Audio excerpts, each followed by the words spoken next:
بسم اللہ الرحمن الرحیم نحمدہ ونصلی ونسلم علی رسول الکریم اما بعد۔ یہ جو وظیفہ ہے یہ ہر حاجت کے لیے ہے، وہ خاص کر یہ وظیفہ رزق کے لیے ہے۔ رزق کو یہ وظیفہ کھینچتا ہے۔ تو یہ وظیفہ سورہ قریش کا وظیفہ ہے۔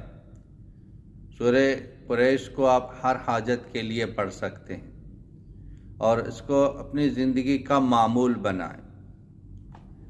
ایک تو ہر نماز کے بعد اس کو 7 مرتبہ بھی پڑھ لیں،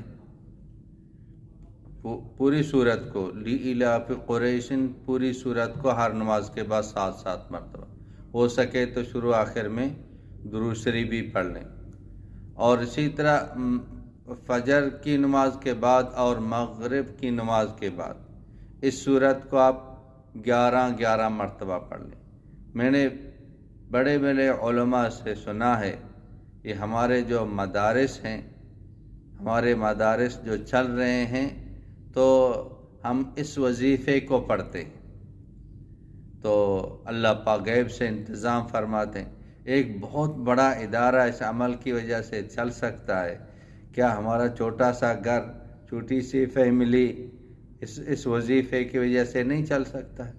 تو چلانے والی ذات اللہ تعالیٰ کی ذات ہے۔ اللہ پاک غیب سے رزق دیں گے، ہاں، رزق کے دروازوں کو اللہ پاک کھول دیں گے۔ رزق صرف کھانے پینے کا نام نہیں ہے، ہاں، بیوی ہے، بچے ہیں، گھر ہے، جو نا وہ علم ہے، عافیت ہے، صحت ہے، کھانے پینے کی چیزیں، کپڑے، سواری، ساری چیزیں جو ہے نا رزق میں داخل ہیں۔ تو اس وظیفے کو الحمدللہ میرا تو یہ معمول ہے، تو آپ سے بھی میں گزارش کرتا ہوں آپ بھی اس کو اپنی زندگی کا آپ معمول بنا دیں۔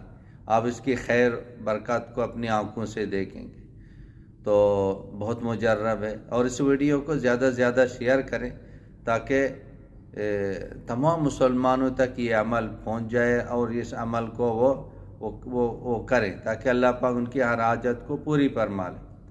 اگر ویڈیو پسند آ جاتی ہے تو اس کو لائک ضرور کریں۔ لائک کرنے پہ جو نا کچھ نقصان نہیں ہے، کچھ نہیں ملتا ہے، تو لائک ضرور کریں۔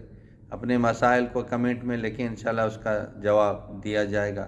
ابھی تک چینل کو سبسکرائب نہیں کیا تو چینل کو بھی سبسکرائب کریں۔ اسلامی چینل ہے تو زیادہ سے زیادہ شیئر ہوگا، زیادہ چلے گا، ہم سب کو اس کا اجر مل جائے گا۔